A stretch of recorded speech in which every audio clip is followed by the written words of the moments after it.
हरिओम तत्सत। यह सिंह लग्न की कुंडली है। सबसे पहले सूर्य से फलादेश प्रारंभ करते हैं। सूर्य इस कुंडली में लगने से शारीरिक स्वास्थ्य, सौंदर्य, जीवन में उन्नति के स्वामी हैं एवं द्वादश भाव में विराजमान। 14 अंश के हैं, बिल्कुल मजबूत है। तो द्वादश भाव में विराजमान होने के कारण ऐसे व्यक्ति की उन्नति जन्म स्थान से दूर होती है या विदेश में ऐसे व्यक्ति निवास करते हैं। और यहाँ पर शनि की दृष्टि भी है सूर्य पे। तो सिर्फ सूर्य के द्वादश भाव में जाने से शारीरिक स्वास्थ्य, जीवन की उन्नति में कुछ कमी होगी, परंतु ऐसे व्यक्ति जन्म स्थान से दूर निवास करेंगे तो वहाँ अच्छी सफलता प्राप्त होगी या वहाँ निवास करें। परंतु सूर्य शनि से पीड़ित है, शनि की दृष्टि सूर्य पर है, तो जिसके कारण विदेश हो चाहे अपने देश में हो, शारीरिक स्वास्थ्य, सौंदर्य और जीवन की उन्नति में कठिनाई तथा परेशानियों का सामना करना पड़ता है। इसलिए यहाँ पे सूर्य का मंत्र जाप करें, सूर्य की जल अर्पित करें, इनकी आराधना करें, क्योंकि अंश बल में तो मजबूत है और शनि से संबंधित हमें नाम करना पड़ेगा, देखिए श्रेष्ठ सफलता प्राप्त होगी। और यहाँ से सूर्य देख रहे हैं षष्ठ भाव में, तो शत्रु पक्ष पर प्रभाव रहता है और नौकरी में भी कुछ कठिनाइयों के साथ सफलता प्राप्त होती है। चंद्रमा इस कुंडली में द्वादश भाव के स्वामी है और ये षष्ठ भाव में शनि के घर में विराजमान है। हालांकि चंद्रमा यहाँ किसी भी ग्रह से पीड़ित नहीं है और चंद्रमा खर्च के स्वामी होते हैं, विदेश के भी स्वामी होते हैं। तो यहाँ विराजमान होने के कारण रोग, शत्रु या इन सब चीज़ों से संबंधित परेशानी में खर्च अधिक करना पड़ता है और जिसके कारण मानसिक परेशानी भी। परंतु यहाँ से चंद्रमा स्वयं अपने घर में देख रहे हैं, जिसके कारण बाहरी स्थानों के संपर्क से जीवन में सफलता एवं उन्नति प्राप्त होती है। चंद्रमा चाहे इस कुंडली में कारक हो या अकारक हो या कुछ भी हो, मेरा मानना है कि चंद्रमा कमजोर या पीड़ित नहीं होने चाहिए। और हमारे जीवन में सूर्य, चंद्रमा, गुरु, इन 3 ग्रहों का सबसे ज़्यादा महत्व है। तो चंद्रमा यहाँ देखिए 0-4 अंश के हैं, बिल्कुल कमजोर है, जिसका रत्न तो नहीं धारण करना चाहिए, परंतु मंत्र जाप इत्यादि जरूर करना चाहिए। मंगल इस कुंडली में राजयोग कारक ग्रह है, चतुर्थ भाव के स्वामी है एवं नवम भाव के स्वामी है और यह भी द्वादश भाव में चले गए और यहाँ पे देखिए अपने नीच राशि में विराजमान है। सबसे पहले नीच राशि का मैं बता दूं तो मंगल यहाँ पे नीच राशि में विराजमान है, परंतु इसके स्वामी चंद्रमा स्वयं यहाँ पर देख रहे हैं और चंद्रमा से केंद्र में भी है और चंद्रमा स्वयं अपने घर में देख भी रहे हैं। और गुरु भी यहाँ पे देखिए उनकी उच्च राशि में दृष्टि डाल रहे हैं, जब गुरु की उच्च राशि है यहाँ पे दृष्टि डाल रहे हैं। तो इस प्रकार मंगल को नीच नहीं माना जाएगा। और अब परंतु मंगल के फलादेश पर ध्यान, तो मंगल यहाँ गए किसके, चतुर्थ भाव के स्वामी, माता, भूमि, भवन और भाग्य की उन्नति के स्वामी चले गए द्वादश भाव में। तो ऐसे व्यक्ति जन्म स्थान से दूर किसी राज्य में या विदेश में निवास करते हैं, तब जाकर ऐसे व्यक्ति के जीवन में उन्नति होती है। और भाग्य के स्वामी भी हैं जो कि यहाँ चले गए, तो भाग्य की उन्नति भी जन्म स्थान से दूर एवं विदेश में होती है। परंतु जिस प्रकार सूर्य पर शनि की दृष्टि थी, उसी प्रकार शनि की भी जो है मंगल पर दृष्टि है, तो जिसके कारण जो है भाग्य की उन्नति और जीवन की उन्नति में भी कठिनाइयों का सामना करना पड़ता है। देखिए शनि 28 अंश के हैं, इन दोनों में अंशात्मक दूरी ज़्यादा है, परंतु ऐसा नहीं है कि प्रभाव नहीं रहे, कुछ तो प्रभाव जरूर रहेगा। अगर अंशात्मक दूरी कम रहे और यह प्रबल रहे तो बहुत ज़्यादा प्रभाव रहेगा, लेकिन अगर अंश बल कम है तो प्रभाव कम रहेगा, लेकिन प्रभाव रहेगा जरूर। अब यहाँ से हम मंगल के बारे में समझ गए कि मंगल अगर द्वादश भाव में चले गए तो जन्म स्थान से दूर उन्नति होगी और मंगल पर शनि की दृष्टि है, जिसके कारण उसमें भी थोड़ी परेशानी और रुकावट होगी।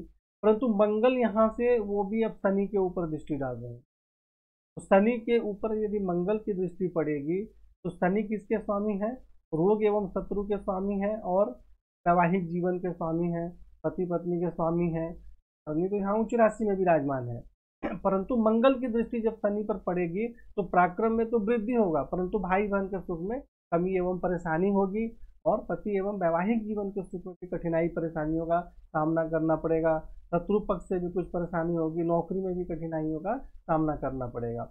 इसलिए यहाँ पर मंगल राज्यों कारक ग्रह होते हुए भी सर्वत्र हम धारण नहीं कर सकते। तो यहाँ मंगल का मंत्र जाप करेंगे, तांबे का छल्ला धारण करेंगे और शनि से भी संबंधित उपाय करना पड़ेगा। दोनों मतलब अगर मंगल शनि को देखे, शनि मंगल को देखे तो यह अच्छा योग नहीं होता है। ऐसी स्थिति में दोनों का उपाय करना पड़ता है और दोनों में से किसी को भी बहुत ज़्यादा प्रबल नहीं किया जा सकता या रत्न धारण नहीं कर सकते हैं। और ऐसे व्यक्ति को महामृत्युंजय मंत्र का जाप अवश्य करना चाहिए। चाहे ग्रहों के कितने भी उपाय करेंगे, परंतु महामृत्युंजय का मंत्र जाप करेंगे तो इस परेशानी से जो है मुक्ति मिलेगी। और यहाँ से मंगल देख रहे हैं खुद के घर में, सॉरी खुद के घर में नहीं, अपने उच्च राशि में दृष्टि डाल रहे हैं। मंगल यहाँ से अपने उच्च राशि में दृष्टि डाल रहे हैं, तो यहाँ क्या होगा, शत्रु पक्ष पर प्रभाव रहता है, उन पर विजय प्राप्त होती है, नौकरी में भी अच्छी सफलता प्राप्त होती है, ननिहाल पक्ष से भी सहयोग प्राप्त होता है। परंतु मंगल यहाँ सप्तम भाव में शनि के घर में देख रहे हैं, तो यह मांगलिक योग का निर्माण हो रहा है। और मंगल एक अग्नि तत्व ग्रह है, उग्र स्वभाव वाले ग्रह हैं, और जब सप्तम भाव में देखेंगे तो पति पत्नी एवं वैवाहिक जीवन के सुख में परेशानी होगी, मतभेद होगा।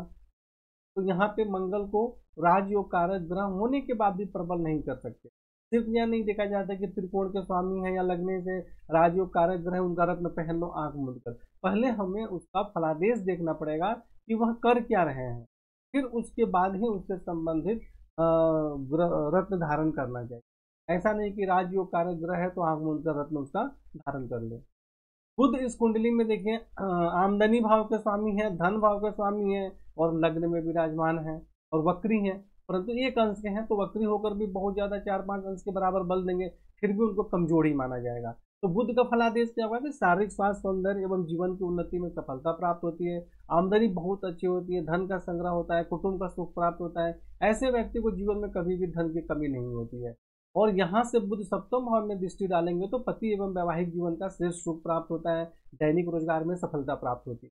तो यहाँ जैसा कि हमने पढ़ा कि शनि पे मंगल की दृष्टि है, मंगल की यहाँ पर भी दृष्टि है, तो यहाँ वैवाहिक जीवन में परेशानी कर रहे हैं, लेकिन यहाँ बुध जो है वैवाहिक जीवन के लिए अच्छा योग भी बना रहे हैं। तो इसलिए यहाँ पर बुध को प्रबल करना हमें अत्यंत आवश्यक है। और कई व्यक्ति बोलते हैं कि बुध एक अंश का है तो वह द्वादश भाव का फल देगा, लेकिन यदि बुध द्वादश भाव का फल कब देंगे, जब चलित कुंडली में वो यहाँ दिखाई देते हैं, लेकिन यहाँ पे चलित कुंडली में बुध कहीं आगे पीछे नहीं दिख रहे। दूसरी बात, ग्रह वक्री कब होते हैं, यानी कि बुध यहाँ थे पहले और जब वो वक्री हुए तो यहाँ आए हुए हैं, जैसे फिर वक्री का समाप्त होगा तो फिर वापिस वो यहाँ आ जाएंगे, तो यहाँ जाने का सवाल ही नहीं उत्पन्न होता है।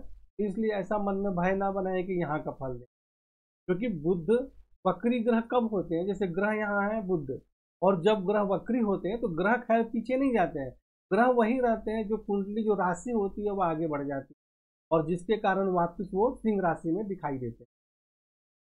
तो इसलिए यहाँ पर बुध को प्रबल करना अत्यंत आवश्यक है, जिससे वो धन एवं आमदनी का श्रेष्ठ सुख प्राप्त हो, जीवन में भी उन्नति हो और वैवाहिक जीवन का सुख भी प्राप्त हो, और उनके माध्यम से भी धन का श्रेष्ठ लाभ प्राप्त हो।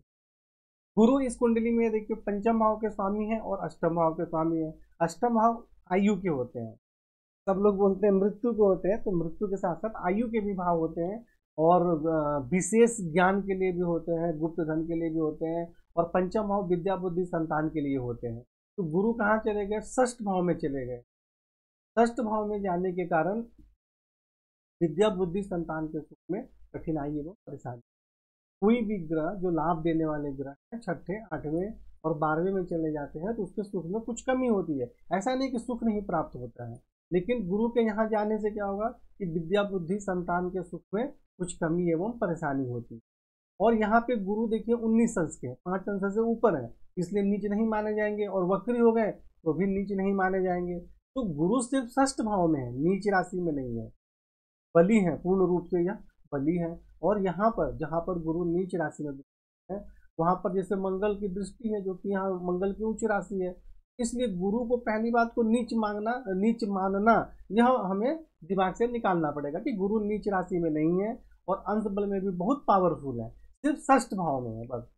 तो षष्ठ भाव में जाने से विद्या बुद्धि संतान के सुख में कुछ कमी होती है, लेकिन यहाँ पे गुरु के विराजमान होने से शत्रु पक्ष पर प्रभाव भी रहेगा। विद्या बुद्धि के माध्यम से आप अपने शत्रु पक्ष पर प्रभाव स्थापित करने का प्रयत्न करेंगे, और नौकरी में भी सफलता प्राप्त होती है, आयु में भी वृद्धि होती है। यहाँ से गुरु दसम भाव में देखेंगे तो पिता राज रोजगार के क्षेत्र में सुख सम्मान एवं सफलता प्राप्त होती है, और गुरु से संबंधित कार्य करने में बहुत अच्छी सफलता प्राप्त होती है, और उच्च पद भी प्राप्त होता है। यहाँ से द्वादश भाव में गुरु देखेंगे तो बाहरी स्थानों के संपर्क से विशेष सफलता प्राप्त होती है, उन्नति होती है वहाँ से, और यहाँ से गुरु द्वितीय भाव में देखेंगे तो धन एवं कुटुंब का सुख प्राप्त होता है। तो यहाँ आपको गुरु का मंत्र जाप करना चाहिए, रत्न धारण करने की आवश्यकता। शुक्र इस कुंडली में तृतीय भाव के स्वामी है, दसम भाव के स्वामी है, पिता राज्य रोजगार के स्वामी है, और शुक्र यहाँ से एकादश भाव में विराजमान है, जिसके कारण यहाँ विराजमान है, तो जिसके कारण आमदनी बहुत अच्छी होती है। पिता राज्य रोजगार के क्षेत्र में सुख सम्मान एवं सफलता प्राप्त होती है, पराक्रम में वृद्धि होती है, भाई बहन का सुख प्राप्त होता है। यहाँ से शुक्र देखते हैं पंचम भाव में, तो विद्या बुद्धि संतान के क्षेत्र में भी सफलता प्राप्त होती है। लेकिन शुक्र बिल्कुल कमजोर है, 4 अंश के, तो जिसके कारण रोजगार में बहुत अच्छी सफलता प्राप्त रही। इसलिए यहाँ पर शुक्र का मंत्र जाप करें, इसको प्रबल करें, जिससे कि रोजगार, आमदनी, विद्या बुद्धि संतान के क्षेत्र में भी सफलता प्राप्त हो। शनि इस कुंडली में सप्तम भाव के स्वामी है, पति पत्नी वैवाहिक जीवन के स्वामी है, रोग एवं शत्रु के स्वामी है। तो सिंह लग्न की कुंडली में शनि को प्रबल अकारक माना जाता है। अब शनि यहाँ देखिए तृतीय भाव में उच्च राशि में विराजमान है, यानी पराक्रम में वृद्धि होती है, भाई बहन का सुख प्राप्त होता है, पति एवं वैवाहिक जीवन का भी श्रेष्ठ सुख प्राप्त होता है, शत्रु पक्ष पर भी प्रभाव रहता है, विजय प्राप्त होती है, नौकरी में सफलता प्राप्त होती है। ये सिर्फ शनि का फलादेश हो गया, परंतु शनि पर मंगल की दृष्टि है, शनि केतु के साथ विराजमान है, और उस पर राहु की भी दृष्टि। तो अब यहाँ पर ये जो भी मैंने लाभ बताया उन सभी में परेशानी होगी। अब क्या परेशानी होगी? भाई बहन के सुख में परेशानी होगी, पति एवं वैवाहिक जीवन के सुख में परेशानी होगी, शत्रु पक्ष से भी परेशानी होगी, नौकरी में भी कठिनाई होगी। तो इन सब तीनों ग्रहों से पीड़ित होने के कारण इन सब क्षेत्रों में परेशानी, इसलिए शनि के रत्न तो हम धारण नहीं कर सकते, क्योंकि अकारक है, क्योंकि शनि भी सूर्य को पीड़ित कर रहे हैं, मंगल पर दृष्टि डाल रहे हैं। तो यहाँ पर हम शनि से संबंधित श्रेष्ठ लाभ प्राप्त करने के लिए लोहे का छल्ला बाएं हाथ के मध्यमा उंगली में धारण करें, और शनि से संबंधित दान उपाय भी करें, दोनों करना पड़ेगा। क्योंकि शनि अगर राहु केतु मंगल से पीड़ित हो गए तो जीवन में नसों से संबंधित वायु रोग, इन सब चीज़ों की परेशानी, इसलिए यहाँ पे रत्न धारण करके लोहे का छल्ला धारण करना चाहिए। शनि का मंत्र जाप भी करेंगे और दान और उपाय भी करेंगे, क्योंकि शनि सूर्य और मंगल पर दृष्टि डाल रहे हैं दोनों के लिए। यहाँ से शनि पंचम भाव में दृष्टि डालेंगे तो कुछ कठिनाइयों के साथ विद्या बुद्धि संतान का सुख प्राप्त होता है। नवम भाव में दृष्टि डालेंगे तो भाग्य की उन्नति में कठिनाई एवं परेशानी होती है, भाग्य की उन्नति धीरे धीरे होती है। और यहाँ द्वादश भाव में जब सूर्य को पीड़ित करेंगे तो शारीरिक स्वास्थ्य, सौंदर्य, जीवन की उन्नति में कठिनाई एवं परेशानी होगी, आंखों से संबंधित भी परेशानी होगी, और कई बार फिजूल और नाजायज खर्च के कारण भी मानसिक परेशानियों का सामना करना पड़ेगा, और जीवन की उन्नति में भी कठिनाई एवं परेशानी होगी। ये तो अच्छा है कि शनि ज़्यादा मजबूत नहीं है, परंतु यह मान लेना कि ज़्यादा मजबूत नहीं है तो इसका उपाय नहीं करेंगे तो वैसे काम नहीं चलेगा, आपको उसका उपाय करना ही पड़ेगा, जिससे कि परेशानी जीवन में ना हो। राहु इस कुंडली में नवम भाव में विराजमान है, तो यहाँ भाग्य की उन्नति में कठिनाई एवं परेशानियों का सामना करना पड़ता है, उच्च शिक्षा प्राप्त करने में परेशानी होती है, धर्म का पालन भी ठीक से नहीं कर पाते हैं। और लग्न में दृष्टि डालेंगे तो शारीरिक स्वास्थ्य, सौंदर्य, जीवन की उन्नति में कठिनाई एवं परेशानी होती है। तृतीय भाव में शनि पर दृष्टि डालेंगे तो भाई बहन के सुख में परेशानी होती है, पति एवं वैवाहिक जीवन के सुख में भी कठिनाई एवं परेशानियों का सामना करना। पंचम भाव में दृष्टि डालेंगे तो विद्या बुद्धि संतान, इन सब के क्षेत्रों में भी कठिनाई एवं परेशानी होती है, इसलिए राहु से संबंधित दान एवं उपाय करना है, इसका रत्न कभी भी धारण नहीं करना है। केतु यहाँ तृतीय भाव में शनि के साथ विराजमान है, तो पराक्रम में तो वृद्धि होगी, परंतु जो मैं बताया पहले कि शनि के जिसके स्वामी हैं, जैसे पति, वैवाहिक जीवन और भाई के घर में, तो भाई बहन के घर में यहाँ पर केतु इनके साथ विराजमान है, तो इन सब क्षेत्रों में परेशानी। सप्तम भाव में दृष्टि डालेंगे तो पति वैवाहिक जीवन के सुख, कठिनाई एवं परेशानियों का सामना करना पड़ेगा, मतभेद होगा, यूरिन से संबंधित भी ऐसे व्यक्ति को परेशानी होने की संभावना रहती है, हमें ध्यान रखना चाहिए, तो कुछ तो तुरंत डॉक्टर से सही परामर्श लेना चाहिए। नौवां भाव में दृष्टि डालेंगे तो भाग्य की उन्नति में कठिनाइयों का सामना करना पड़ता है, उच्च शिक्षा प्राप्त करने में भी परेशानी होती है। और एकादश भाव में दृष्टि डालेंगे तो कुछ कठिनाइयों के साथ आमदनी के क्षेत्र में सफलता प्राप्त होती है, कभी अचानक लाभ प्राप्त होता है, परेशानी भी हो जाती है।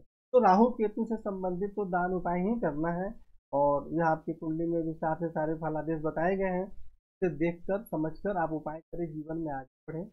हरि ओम तत्सत।